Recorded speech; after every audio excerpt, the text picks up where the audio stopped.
on, even if you've been successful other places, what's going on? Why am I struggling here? Why is this so difficult? And we'll give you some real strategies to break that mark.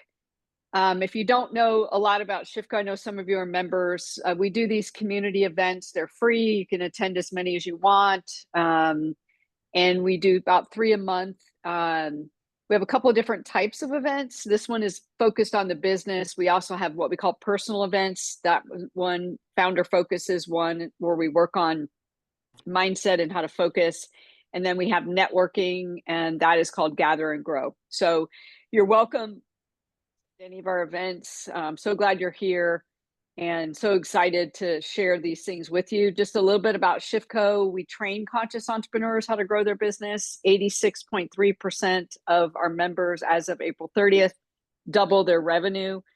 The bulk of those do that in a year. Sometimes it takes 2 years, depending on where their business is, but we're all about helping you grow your business. And what we found is if you can double your business, you can triple its impact because you're doing business in a more conscious way. My background, really quickly, in 2009, I had been a serial entrepreneur. I'd had multiple exits. What that means is I sold my business, built it, sold it, including one of those being an IPO on the NASDAQ stock exchange. In 2009, I semi-retired, started over with this crazy idea that there has to be a way to use these business growth skills to do good in the world. And I started Share on Purpose, which is kind of like a purposeful Shark Tank is the only way to describe it. We have a speculator fund that invests in businesses. This is one of our investments. It's called Your Izzy, and it's the first zero waste makeup and skincare line. It's amazing product. So that's an example of what we would invest in. And then we have what we call the Cultivator, where we create our own companies. And ShiftCo is one of those companies. There are several others. And I'm blessed because I get to hire these amazing people in the Cultivator who actually end up running the brands for me, which allows me to get to do what I love, which is growing conscious businesses, which is why we're here today. So let's talk about the 10K a month barrier. And it can feel very much like a barrier. It feels hard. And you're constantly balancing focusing on growth and profit, but also focusing on doing the work. And even in periods, and obviously I've been successful as an entrepreneur, when I start a business, this 10K a month level is hard. And if you've got multiple things that you're doing, you're probably feeling it in multiple ways, but it's hard. So I would love for you guys either in the chat or saying out loud, why does it feel so hard to get above 10K? Because when we think about it, it's like, well, it's not that much. I did it here, I did it there. And why does it feel so hard? And keep in mind, only 17% of all businesses successfully get above this 10K mark. So any thoughts on why it could feel so hard? And if you can drop it in the chat, and Lisa will shout it out, or you can just come off and mute and shout it out, whatever works for you.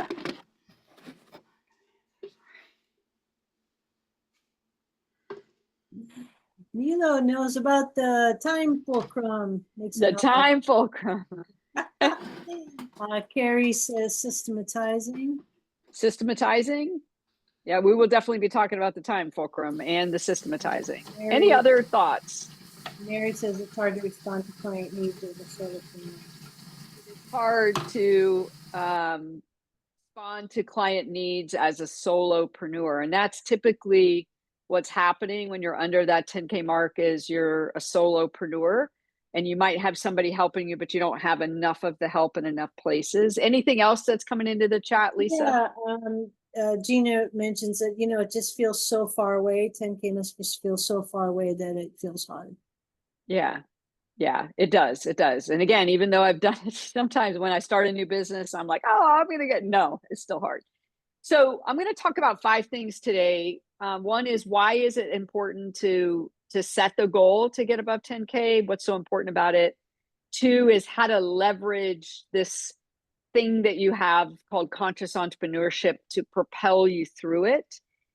Third is I'm going to give you a roadmap of the different stages that you're going to go through so you can self-assess where you are. And then I'm going to give you strategies for each of those phases. And then I'm going to give you a challenge, or what we call mission possible.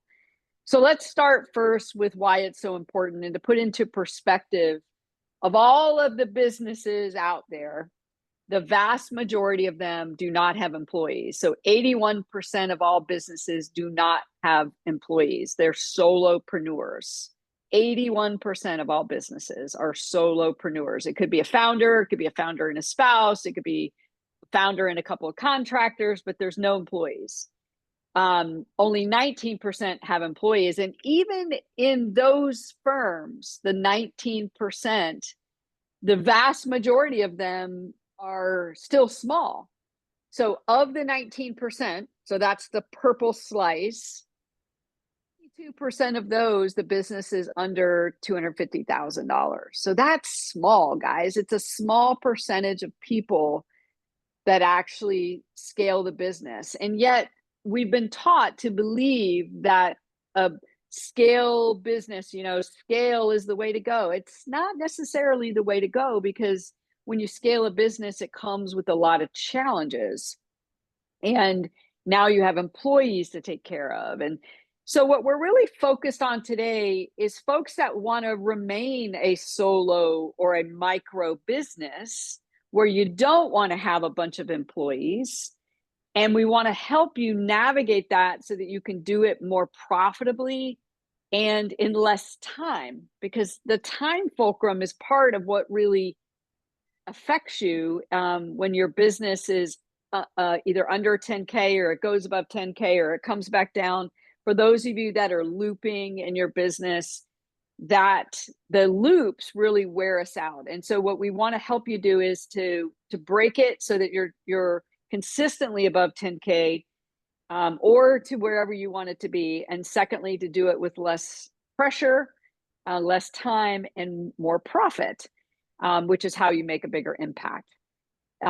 So to understand that, I'm a bit of a contrarian. So when I try to understand why is it so hard for me or anyone else to get a business above 10K, I look at things from opposite perspectives, and I find perspective is everything. So I look at business exits. A business exit is when somebody cries uncle, says I'm out. I've exited businesses successfully in an IPO, and I've exited businesses unsuccessfully where I shut it down. And I've had everything in between, the high of an IPO to this isn't working, I'm shutting it down. I've lost a lot of money, I've gained a lot of money. And so this idea of looking at why people exit is important. And so 70% of all people exit. Now, it says fail there, but I want you to really think of that as exit, because that's what Fundera calls it, but it's really exit. And so I look at those that exit and said, okay, when did they exit? And exit could be quit, because I've quit. They could be selling it. It could be an IPO. It could be whatever. And you can see that it happens at these different stages: first year, second year, fifth year. Notice that big jump in the fifth year. There's a reason why that happens. And then the 10th year. So when you look at this and you say the vast majority of people, 20%, usually stop in their first year, because they're like, this is hard, and they never really start. And when my first entrepreneurship venture in 2002, I was in this category. So I started it after 9/11. By the next year, 2020, from 2002, by 2003, I was ready to quit. I was like, this is hard. I think I'm going to go get a job. And the vast majority of people quit in their first year, and they literally exit, but they truly quit, and they stop before they ever truly started. It takes years to get a business consistently above 10K consistently, and to do it in a healthy way. So the vast majority of people, they start, they realize how hard it is, they stop. And that's 20%. So that's a good chunk. Another 10% try for another year. They bounce around from this solution to this. So now they're 3 years in, and they decide too hard, and the vast majority of them go back and get a job, or they try something different. And so they begin that exiting process. So now we're at 30%. The group, though, that is the most interesting is a full 50% by year 5 return to corporate because it feels easier than being an entrepreneur. So they made it through the quote unquote hard, lean years, but by the 5th year, business still isn't providing them the income and the freedom that they want. And that's when people, that's probably the saddest group for me. I always try to catch people and get them through that so that they don't have to return to corporate America, because it really does feel easier. We forget, 5 years out of a job, we've forgotten how corporate America can be, and we've forgotten about the politics, and all we dream about is, oh my God, to get a steady check every 2 weeks, and benefits and 401k. That certainly feels easier. And we have this mistaken belief that it's easier. And then a small percent, 20%, stay with it. They sell, merge, or transition. And again, I've dropped businesses and exited at just about every one of these phases, so I'm very familiar with them. So this allows us to see that what you're feeling and what appealed to you about this particular event. Look at where you are. Are you in that first year and it's like, wow, this is really hard? No, I thought it was going to be easy. There's all these, fantasy stories out there, but it's really hard. Is that you? Or are you in that second year and you're bouncing around and failure? Oh, that worked, that didn't work, that didn't work, that didn't work. Oh, that worked, that didn't work. And you feel all this failure in that second and third year. Or are you at that 5th year where it's kind of, I call the 5th year is kind of the middle. If you think of a marathon, if you've ever run a marathon, the beginning of the marathon, there's all this excitement, and you're just getting caught up in the flow. And the end of the marathon, you can see the finish line. You can see how it's going to actually work. The middle of the marathon, whether it's a mini marathon or a full-on marathon, that's when the vast majority of people kind of fall off, because you can't see the finish line and you've lost your motivation from the beginning. If any of you were in that phase, I feel you, I get you, and we're going to try to get you through that. I don't know, Lisa, is anybody commenting on the chat, about where these phases are and how they might be affecting folks, or you feel free to come off mute to comment on that. Nothing in the chat. Anybody want to comment on that in terms of where you are? I'll comment. So, I've been a solopreneur for actually all of my career. And, but what I did about 10 years ago is I pivoted to create a physical card game. And this is actually my second card game. And what I feel give me a second here. I think I'm in the second category, because it's realizing it's one thing to create a great product. It's another thing to really get it out in the world. And just listening to people, I think the first year, once I produced it and it's great, you just want to quit, because you're like, man, I worked so hard and I'm not there yet, not even close. So, and I do know it probably will take another 10 years, right? If I'm actually using my time effectively. But I do have to admit, every day I'm like, man, I hope something opens up here for me. So yeah. Well, we're going to give you some strategies to help with that. And congratulations on making it through that and being cool with it. It's totally fine to be a solopreneur, micropreneur. Be cool with that. Yeah. But also pivoting and saying, I want to do something that looks like this, that maybe I can scale more easy. And, when we build a product like that, we think the hard part is building the product. It's not. It's actually after you build the product that's the hard part, because then you got to figure out how to sell it. Then you got to figure out how to get it shipped. Then you have to figure out customer service. And the hard part is actually after you launch. No, so, I appreciate you saying that. It's nice to hear. Yeah, I always say that the easiest part is starting the business. The hard part is figuring out how to grow it. That's the true hard part. Anybody else want to comment on where you are in this journey? And then we're going to give you some context for this, so that, you can see it a little differently. Perspective helps with everything.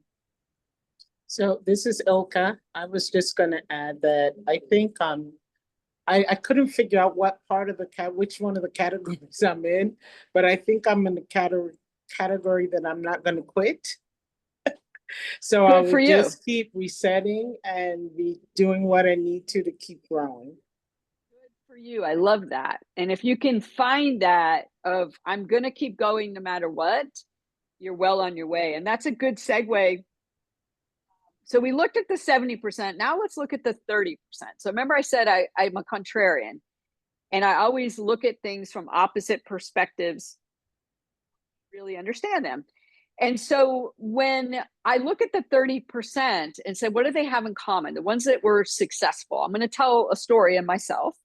When I started Share on Purpose in 2009, I had just sold a very successful business.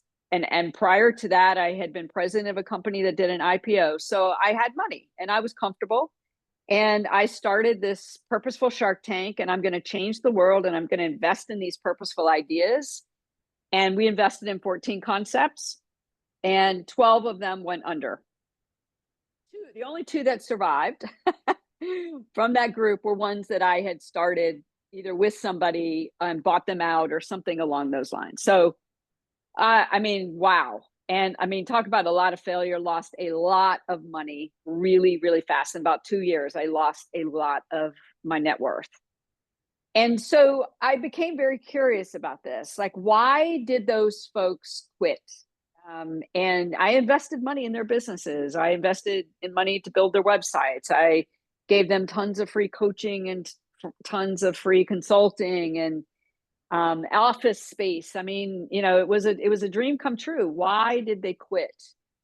And why did I keep going? Why did that person over there keep going? Why did the founder of Your Izzy, who one of the most ingenious product, but he had to bet the farm to create it and to keep it going? Why did Chris at Your Izzy keep going with all of the failure that they had and all the struggle? What it boiled down to is the business was more than a source of income. It mattered to them. The work that they did mattered. For me, the work that I was doing mattered, even though I was facing more failure in those few years than I had probably ever experienced in my entire career. I knew what I was doing mattered. I just realized the way that I was doing it wouldn't work. But what I was doing and why I was doing it mattered.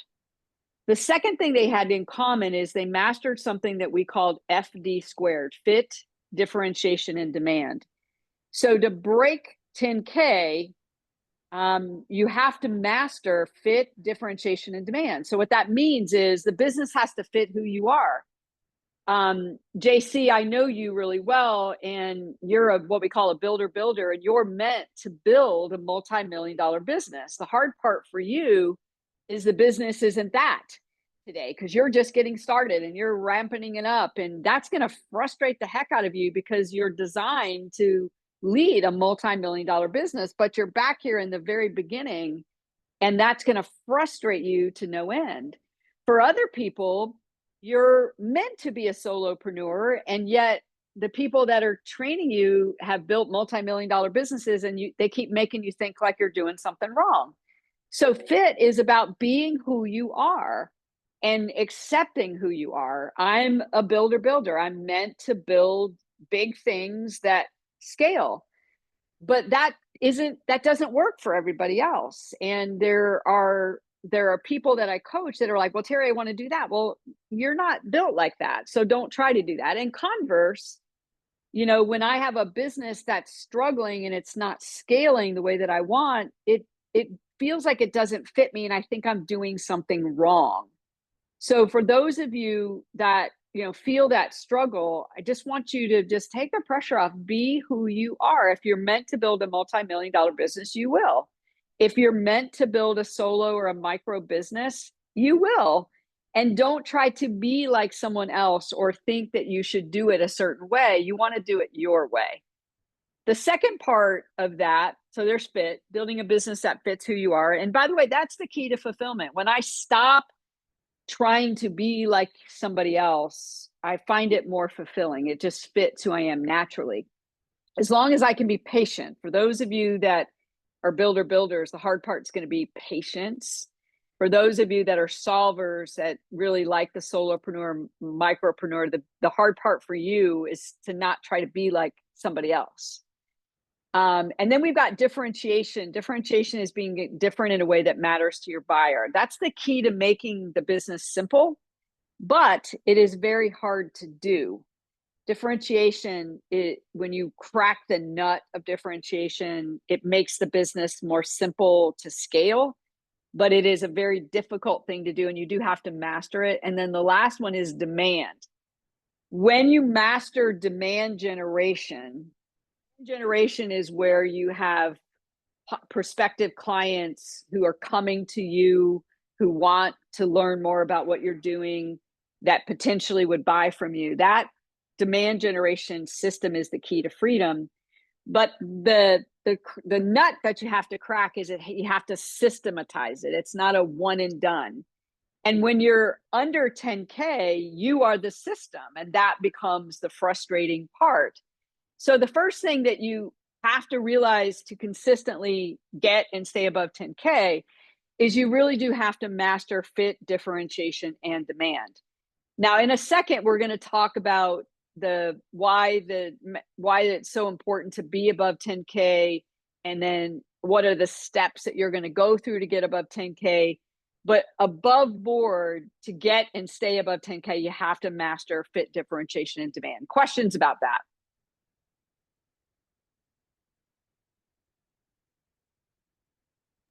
Seems clear. All right. So what's so magical about 10K? Well, first of all, when you get above 10K, you will have funds to hire people to do some of the things you don't enjoy, like accounting, social media, and other aspects. So it is important to scale, because when it's just you, or just you and a family member, or just you and a contractor, it's just, there's so much on your plate. And so what we try to help people with this system I'm going to show you is scale it, supply, demand. And then when you get it to a certain point, take one thing off your plate and hire somebody to do it. You also can focus more on the work you actually enjoy. You can build a retirement nest egg. You can take your family on vacation, and you can invest in yourself. So lots of reasons why you want to do that. But conscious founders, and if you're in ShiftCo, or you were attracted to ShiftCo, or somebody told you about ShiftCo, we specialize in this type of entrepreneurship called conscious entrepreneurship.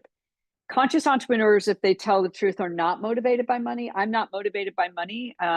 My beautiful, loving partner in life doesn't always like to hear that, but it's the truth. I love nice things. I love going to nice restaurants. I live in a beautiful house, but money is not what motivates me. Freedom and impact motivate me. And so conscious entrepreneurs are not motivated by money. They're not motivated by climbing the ladder. Now, they are sometimes motivated by growing the business, but it's the joy of growing the business, not the money, that really is the motivation. One of my now become good friends, he's an advisor. He's just an amazing guy. He has this saying that says, "No money, no mission." And I had to learn this the hard way when I started this Purposeful Shark Tank. Is for many, many years, there was a lot of money going out the door and not enough money coming back. And I burned through a lot of my nest egg because I was so focused on the mission and not really focused on the profitability of the business. So you have to balance both. You really have to balance both. And so the question that I want you to just lean into is, what if you could build a business that both made a difference and created financial freedom? And the reason why this question is important is the vast majority of us think it's an or. I thought it was an or. It's like, okay, I made all my money. Now I'm going to go make a difference. And for many years, when I started Share on Purpose, I was focused on making the difference. I wasn't focused on something that actually made money. And as a result of that, I lost a lot of money. So this idea of living in the and is really what I want to challenge you, that we got to grow into this, that it's a balance, that you balance profit and purpose, you balance meaning and money. And what that means is sometimes you have to take your foot off the meaning and impact gas and put it back on, I got to grow the business and make some money. And sometimes it's like, okay, I'm profitable now. I want to shift over and I want to focus a little more on impact. And so there's a balance here that you don't want to spend a lot of money, trying to make impact. You really want to focus on balancing that purpose and profit. Okay, so that's the setup for what we call the roadmap to 10K. There are 4 phases that a business goes through from 0 to 10K. And I want you to self-assess, and then we're going to talk about strategies for each of those sub-phases. In the first phase, we're new. Or it's a lifestyle business and, you're not really thinking about scaling it. It's truly, I want to impact the world, but there's a big but there. And so typically the business that's here is 0 to 3K a month. It's either new and you're just getting started, or you're still treating it like a lifestyle business. Now notice there's no time period in here, because you can stay at 0 to 3K for decades. I know a lot of people that the business is 0 to 3K and they've stayed there for decades. No judgment, zero judgment. Just accept where the business is. And in this case, if it's 0 to 3K, you've got to begin to make a shift. How do I scale this? Not scale it to multi-million, but how do I scale it where I'm actually getting a decent profit? And that's when you start hitting the second phase where, hey, I'm growing, but I don't really enjoy my clients or the business. And typically this shows up somewhere between 2 to 5K a month. In some cases, we pivot entirely. We talk about that. In some cases, we start a second business, because if I tell the truth, I don't really enjoy the business I have. So I'm going to start this other business. That was one of my challenges. And so I started too many businesses. And so in this phase, it typically shows up around 2 to 5K a month. Okay, well, I can pay some of the bills. I can breathe again, but I don't really like this work. Oh, I think I'll start another business. So you got to be careful if that's you. In the third phase, this is a really, really difficult phase. I love it, but I don't have any time. This typically shows up around 4 to 7K a month. And you might get above 10K and then you drop back down. And this phase is, we call it the time fulcrum. And the time fulcrum looks like get the work, do the work, whoops, no work. Do the work, whoops, no work. And so that tends to show around the 4 to 7K. This is a really, really tricky phase for those of you that are here. And then typically, if you get through that phase, and we'll talk about how to do that in a minute, then you're really ready to take off and really have it scale. For it to scale, you got to get that demand and differentiation in place, though. And what happens is it doesn't fully get in place and we slide back, and then we don't have time, and then we push forward again, and it's like we're ready for liftoff. No, we're not. We slide back, and it's like, oh, no time again. And so you can slide back and forth between those phases. So before we talk about the strategies of these phases, does anybody want to comment on where you are and what you're struggling with?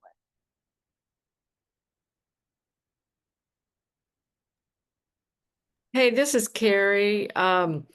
We are we have, it's like you've been in our business because we relate to this. We're ready for liftoff. We're right now about 7,000 a month, but we've been at 10,000 a month and more. And now I think what you're nailing here is we get the work, we do the work, and it typically is a big client, and it's fun, and you want to work on that, but it's getting 2 or 3 of that type of client is what our goal is. So we definitely relate to, and by the way, we're in our 14th year. Awesome. And so it is, and I work primarily with my husband as a creative director, just FYI. I think you already know that. But anyway, so that's what you're saying and showing is really kind of wonderful to see, because I don't feel so alone in what I'm, experiencing. Yeah, totally there. Totally there. Awesome. Thank you so much for sharing, Carrie. Anybody else want to share where you are or how it landed for you? Neela made a comment. She's between 7 and 15 and just can't get it consistent. Definitely feels like that time fulcrum that you mentioned. Yeah, for sure. It's a tricky one. We'll get there. Anybody else want to share? All right, let's go a little deeper into these phases and then we'll talk about some strategies. So, newer lifestyle for 0 to 3, no judgment. Here, I always like to look at what we're thinking. I want to impact the world and it's driving me. But there's a behavior and readiness. We can overthink things. Our actions can be very inconsistent and we can get stuck and not moving forward. Or we can get so busy that we don't focus. And I see that a lot when people are really purposeful, is they just start doing stuff, but it's unfocused, and then you're kind of all over the map. So that's what you typically see. And again, we'll talk through strategies. This 2 to 5 is I've been here where I didn't really enjoy the clients or business, and I'm not motivated like I used to. I'm not sure if it's the work or the clients. It feels heavy. I'm not sure what to do. In my case, I would just start another business, and never really scale the thing that I had before I started the next thing. So that's sometimes very tricky. And then the not enough time, if you slide back into this, is where I love what I do. I think Carrie and Nilu talked about that, but there's just no time to grow and you get stuck in the get the work, do the work. And you can be there for a while. And it's kind of like the little pebble in your shoe that just wears away and just feels like you don't have time to get the new clients. And then that scalable part, the tricky part here is you can hit that. But, and this is when fit is good, differentiation is good, is demand is good. If we don't systematize it, you'll slide back. So let's talk about these components here in terms of strategies. So the 0 to 3K, the strategy for that we call Jumpstart. And what Jumpstart is, one of my coaches is Iyanla Van Zant, and Iyanla Van Zant has this phrase, tell the truth, shame the devil, is what she says. Tell the truth, shame the devil. And what Jumpstart is you lean into telling yourself the truth. Where are you off? If the business is 0 to 3, is it because you're overthinking things? Is it because your actions are unfocused and inconsistent? Or are you kind of stuck in a failure loop that you really need to break? And when we jumpstart somebody, they can be new, they can be in their first year, second year, 10th year. What we're really doing is just trying to shake and say, it's really about a laser beam focus on doing a few things well. In that 0 to 3, you're doing everything. And you're the cook, you're the cleaner, you're cleaning the toilet, you're sweeping the floor, you're building the website, you're building this, you're building that, you're building that thing, and you're doing all these different things that aren't necessarily rowing in the same direction. And you feel very fragmented and you don't make progress. And so the key here, Jumpstart, is tell the truth, shame the devil. It's like we're going to go right into it and we're going to identify a few things that we have to do consistently well. And we're really going to put some stripes down where we just don't worry about the million things you think you have to do. We're just going to do these things right here. So that's what we call Jumpstart. The 2 to 5, if you feel like I really don't enjoy the business or my clients, then we call that a passion pivot. A passion pivot is you don't need to stop doing what you're doing, but we do need to pivot to more of what we love to do.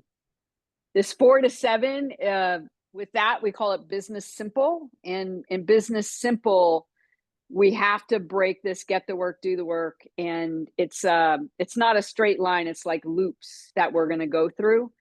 And the hard part with business simple is we just want to get there. And with business simple, we have to simplify things and we have to evolve there by evolving supply, evolving demand. And you have to take the pressure off yourself and you have to get some patience back. And then that we're ready to roll, we call that growth sprint. And growth sprint, it's like we're going to pound the rock, we're going to operationalize demand, and we're not taking our eye off that ball. It's metric based. But you have to kind of, with growth sprint, you're going to power through the time fulcrum and push through it, so that you don't roll back. So what the time fulcrum is, it's like a wall that you hit. And in the time fulcrum, it's like, get the work, do the work, boom, I don't have any energy left. Whoops, no work. And so what we do with growth sprint is we sprint through that and we push through that. And that's how you propel forward.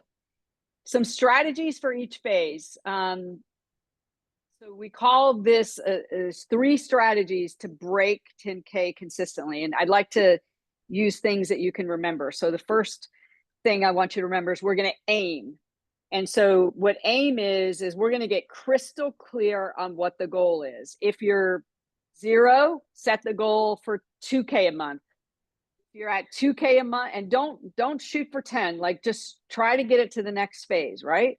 If you're at 2, set the goal for 5. If you're at 5, set the goal for 7. If you're at 7, set the goal to be consistently above. But we're looking for consistency. Okay. So whatever you do, we're going to aim at a very clear goal. And even if you've been super successful in the past, you're going to set a goal for slightly ahead of where you are, because you need to really be able to see this phase is tricky. And again, somewhere between 11 to 14% of all businesses make it past 10K a month. And I mean, that's not a lot, right? So this idea of breaking it is we got to aim, and we have to have 20/20 vision. So we're just going to aim for the next phase. So the AIM stands for, we're going to alter our mindset and energy. And you're going to actually do that with me here today. We're literally going to start programming our mind to strengthen the focus. The I stands for intention. We're going to get crystal clear on what we want, why we want it. And then third is we're going to make moves rather than just doing stuff. So let me go through these 3 strategies with you, and I want you to do them with me. Let's start first with altering your brain and energy. So what happens to us, the human mind is fascinating, but one of the most fascinating parts of the brain is called the amygdala. And what the amygdala does is it processes emotions and links them to memories. It affects our focus, our emotional reactions, and quite honestly, our habits. The thing about the amygdala, it's the dumb part of the brain. It's fascinating to me, but it's the dumb part of the brain. And all of our failure stories are stuck in the amygdala. All of our imposter stories are stuck in the amygdala. And those stories are running us. And there's a product called Positive Intelligence, and we have a partnership with them. And what I've learned from working with Positive Intelligence is you can actually retrain your brain to take positive story rather than a negative I can't story. But you have to hijack your brain to do that.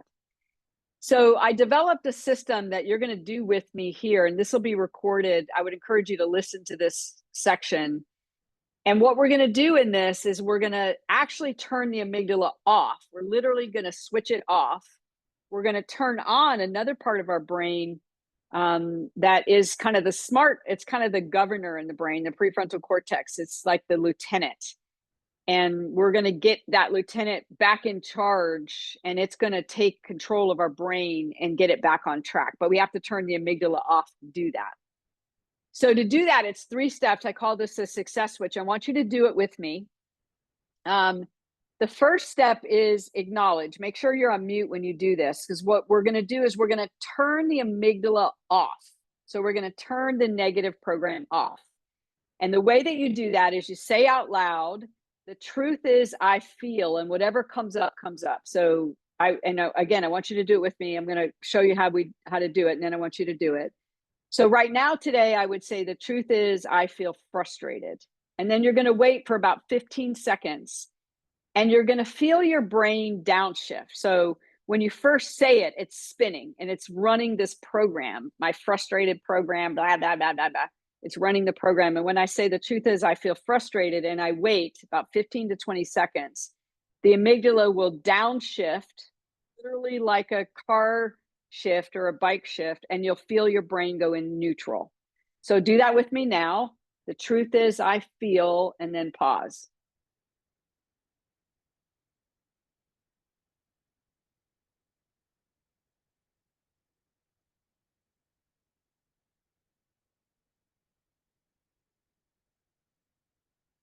subtle.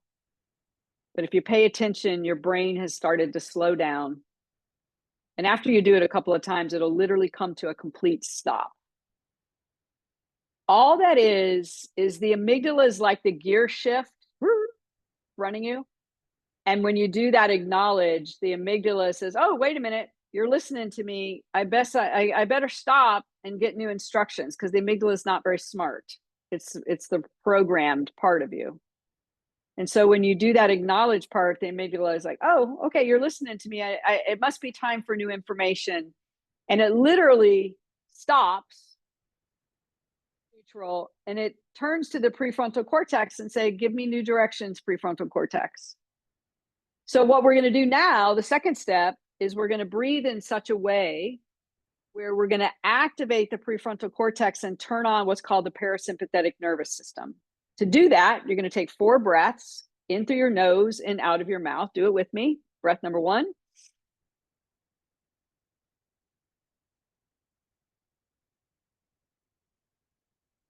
You'll kind of feel your blood pressure start to come down. Do it again. Breath number 2, a little deeper.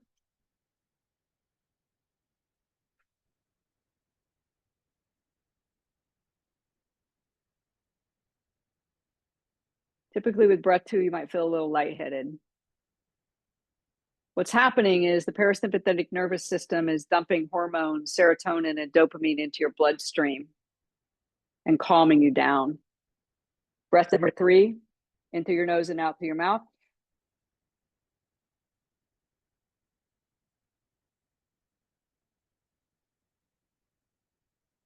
Now your bloodstream is really flowing. The amygdala is soaking up the serotonin and dopamine, which are the happiness chemicals.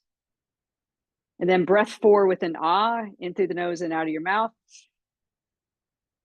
Ah, and just let it all go. What you've just done is you've reset the amygdala. You put it into neutral. You turned on the prefrontal cortex, the parasympathetic nervous system, and you reset it.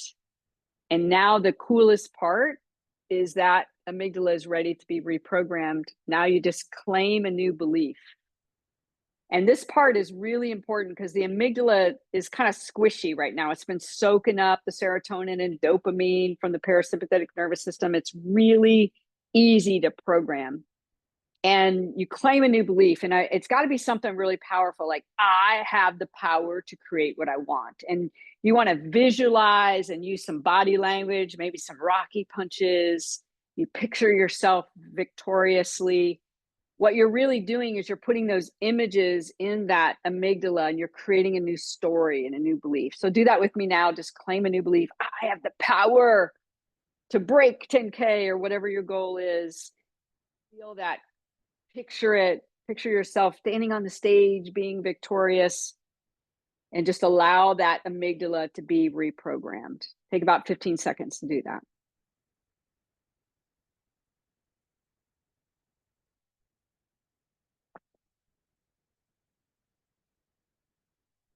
Now notice you feel different. We've altered your mindset and energy. That's the first strategy. And by the way, I do this 2 to 3 times a day, every single day, just like what we just did. Now we go to step 2, is where we intend and we're clear on what it is that we want. Make the goal achievable. My biggest downfall is I have big dreams and big goals. And what happens is it's very easy because my goals are so big, and so my dreams are so big and my goals are so big, to feel like I'm failing. So you want to set something that's clear and is doable so you feel progress, because progress trains the amygdala and helps it focus. And then, of course, we make moves rather than be in motion. So here's an example of what I mean by you want to focus on one thing at a time. And most of the time when I ask entrepreneurs, they're like, I don't have enough clients, I don't have enough revenue. That's actually a symptom. It's not a root cause. What is the real issue? Are you getting enough leads? Do you have leads, but they're not buying? What's the one thing that will cause you to move forward? Keep it really simple. If your business is at 0, say 2K. and I want to have 5 leads that are interested in buying from me. If your business has 2 a month, set it for 5. Say, I want to have 5 people that would like to buy from me. That's doable. If it's at 5, 7 or 10. If you're at 10, but it's get the work, do the work, say, I want to be above 10K every single month. Keep it nice and doable. And then add to it and say, in order to do that, I need 1 new speaking engagement a month, or 1 new client a month, like something very, very doable. And you set the intention for something that is doable and achievable so you feel the progress. Again, make it clear and make it simple. Intention and clarity gives you focus. So if you write that down and you say, okay, this is my goal. I want to go from 0 to 2, or 2 to 5, or 5 to 7, or 10 consistently. And in order to do that, I need X number of leads, or X number of clients, or 1 new speaking engagement a month, or whatever it is. Really, really write it down and then focus on it. Don't focus on that and then that and then that and then that. Focus on just that one thing that will cause your business to move forward. Okay, so that's the second part. That's the intention. The last thing is to make moves rather than be in motion. The biggest, by far, downfall of all founders, including me, is that we get stuck in motions. We start doing stuff. We get busy. And what I've learned from studying athletes is they have the ability to make moves versus be in motion. Motion is the act of doing stuff. If you're busy, you're doing stuff. Athletes are not busy bees. They are phenomenal at making moves. A move is to go from one place to another. It's measured, it's slow, it's deliberate. And what I have learned from studying athletes is, and why business for me is easier than it has ever been, is because I've mastered the ability to make moves. I'm not doing 50 things. I have just a couple of things this week that I need to move forward, not 50, just a couple. They're very, very focused on a very specific goal, and I'm moving things forward. I'm not over here doing 50 things. The mantra that we have in our portfolio is do less better. Do less better. Because when you do less better, you get that athlete's advantage of making moves rather than being in motion. If you think about an athlete, and I love athletes, they break these priorities into small moves and they dedicate time to making their moves, and they're not busy, okay? They're not like all over the map. From experience, once you start putting these practices in place, if you're at 0 to 3, it'll take you 12 to 18 months to consistently get above 10K. Again, if you put these practices in place, that aim that we just talked about, 12 to 18 months, still set realistic expectations. If you're 2 to 5, it'll take less than 12 months to get above 10K if you put that aim in place. If you're 4 to 7, it's going to be 6 to 9 months to consistently be above 10K. And if you're above 6, it's going to take about 3 to 6 months to consistently be above 10K. The problem is we want it to be faster than it is. And this is, we've worked with close to 500 founders in Shipko, and I've studied every one of their businesses. These are realistic timeframes. And so don't think, if you're at 0, don't think about 10, think about just getting to the next stage. If you're at 2, think about 5. If you're at 4, think about 7. If you're at 7, think about 10. But allow that time for you to really learn how to make those moves. And it does require all 3 steps. So I want to come back to AIM so you don't skip it. Every day, you want to reset your mindset and energy using the success switch, just like I showed you, A, B, C. Listen to this recording again. Second, set a clear intention for the goal and why you want it, and a few things that you're going to do to move forward. And then you're going to make those moves and not be in motion. If you're one of those kind of people that are bouncing all over the place, you're not going to be successful consistently breaking that barrier. And I'll end with this. This is what we call mission possible. If you are a SHIFCO member, you will get assigned to a specific group to break the 10K barrier, and the goal is going to be 3 to 6 months. You'll also get to take the Prosperity Challenge and leap faster. If you want to take that challenge, just email member TLC and we'll guide you through that with your mentor and get you in the right group. If you're not a member, if you join, you get included in that. But I'll also give you a free coaching session if you're not in SHIFCO and you want to put this aim in place. I'll give you a free coaching session, even if you're not in SHIFCO, to help you do it so that you can feel that progress. Or you can join and you'll get in one of those groups as well. So that's how the 10K challenge works. We have just a couple of minutes. Does anybody have any questions?